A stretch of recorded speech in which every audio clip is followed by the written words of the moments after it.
네, 이번에는 이번 대선을 바라보는 미국의 분위기를 살펴보도록 하겠습니다. 워싱턴 연결해보죠. 정호연 특파원, 미국도 한국 대선 결과를 주목하고 있다고요. 네, 워싱턴입니다. 대선 결과가 나오기까지는 하루 이상의 시간이 더 필요한 만큼 미국 정부 차원의 특별한 반응이 있습니다. 지난 1월 트럼프 행정부가 출범한 이후 한국의 리더십은 사실상 공백 상태였죠. 정상 간 외교가 중단되면서 한미 관계가 답보 상태에 빠진 점을 감안하면 트럼프 행정부도 한국 대선 결과에 주의를 기울일 것으로 관측됩니다. 특히 미일 정상이 대면 회담과 전화회담을 통해 다양한 의견을 나누며 공감대를 이룬 만큼 한국의 새 정부가 들어서는 대로 미국과의 관계를 무엇보다 서둘러 재정비할 필요성이 제기됩니다. 이곳 교민들은 계엄 사태 이후 모국이 혼란한 시기를 겪고 있는 점에 대해 그동안 안타까움을 감추지 못해왔는데요.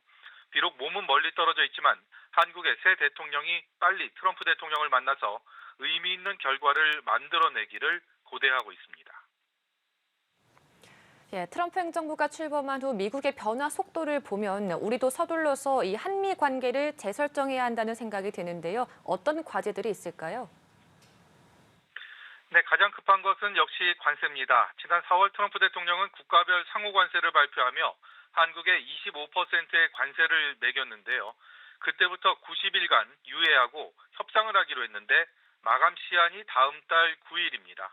신임 대통령은 앞으로 불과 한 달 남짓한 기간 동안 지금까지의 협상 상황을 검토한 뒤 관세율을 최대한 낮추는 쪽으로 협상 결과를 이끌어내야 하는 것이 급선무입니다.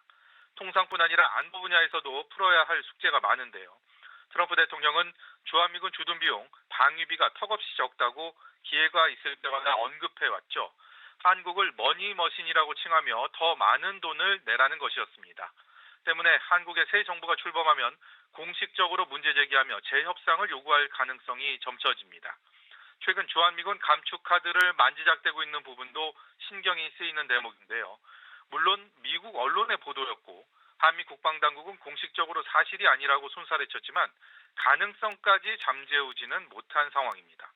미국 우선주의를 내걸고 경제적인 접근법에 의존해온 트럼프 대통령의 성향을 고려할 때 새 정부의 어깨는 무거울 수밖에 없습니다.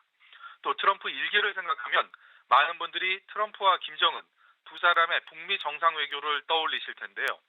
국제 이벤트를 자신의 치적으로 삼고자 하는 트럼프식 외교가 북한을 상대로 다시 발동을 걸 경우 우리가 어떤 역할을 할 수 있을지에 대한 철저한 준비도 필요해 보입니다. 지금까지 워싱턴에서 연합뉴스 TV 정호윤입니다.